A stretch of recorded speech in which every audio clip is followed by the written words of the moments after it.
And the winner of the 2012 Telstra Victorian Businesswoman of the Year is Carolyn Creswell.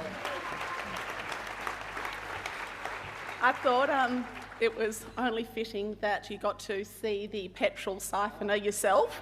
So that's my brother there. And to the person that stands in the muesli aisles, my mum and my family, and I'm so thrilled. Thank you to Telstra and the Commonwealth Bank and to Mary Wooldridge and everyone else. Once again, I'm very honoured. Telstra said to write 2 speeches. I didn't think the first one might get a running, so this next one isn't quite as polished as the first one. I just want to start by thanking you guys. You have made everything I've done so possible. When I started my business and I went home, and I have to say with 4 kids, I don't know if I would have said to my parents, if my kids came to me, if I would have said, yeah, sure, go and buy a business. When I was at university and I was trying to get a proper job, and I could always push myself harder. There's a saying that a boat in the harbour is safe, but eventually the bottom will rot out. And I knew that I could really push myself, because if everything fell apart, I could go back to Mum and Dad's, hop under the doona, Mum would cook dinner, and everything would be okay. I just also want to say that I've sat in the audience in many of these events over the last 20 years, and often my name's not the name that gets called out. For all the unread speeches that are sitting in handbags in this room today, they should not go wasted. I encourage the support crews to take those people home, open a bottle of champagne, make your own little stage, listen loud and proud, and celebrate and revel in your fabulousness. Up until today, my kids thought it was the very best thing that I was the 4th best businesswoman in Victoria, and that was everything to them. So, like I said, we're all winners.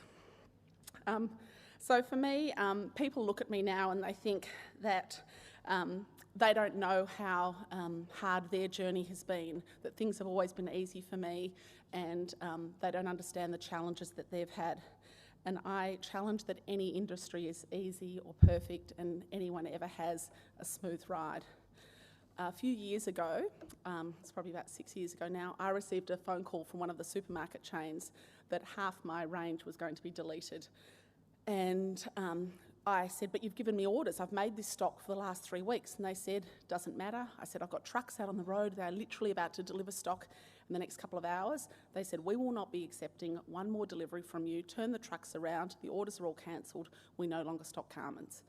And I remember it being the most devastating moment in my career, not just because of the financial sort of situation, but the implication to the vision of what I was trying to do, how unfair it was, the fact that what was I going to do with all this stock being returned to me? And I went home that night, and my beautiful husband was very supportive, and I talked about it, and I said, you know what, I'm just going to have to use people power. All of the amazing Carmen's customers out there, whenever they ring us, whenever they speak to us, I'll say, don't tell us, you just go back and tell that supermarket chain.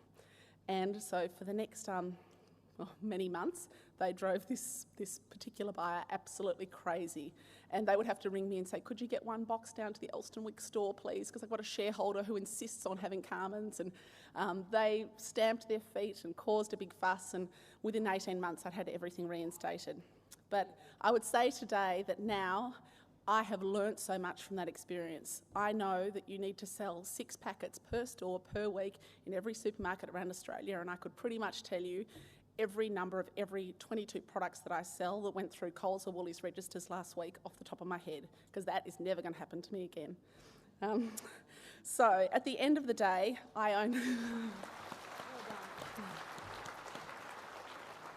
At the end of the day, I own my business 100% myself. I don't have a husband or a business partner behind me as the CEO or to shelter me from the tough decisions. What Carmen's is or isn't today is because of my journey, my decisions, good or bad, and there've been plenty bad, and it's my show. So 20 years ago, we turned over $33,000, and this year we've just nudged $50 million.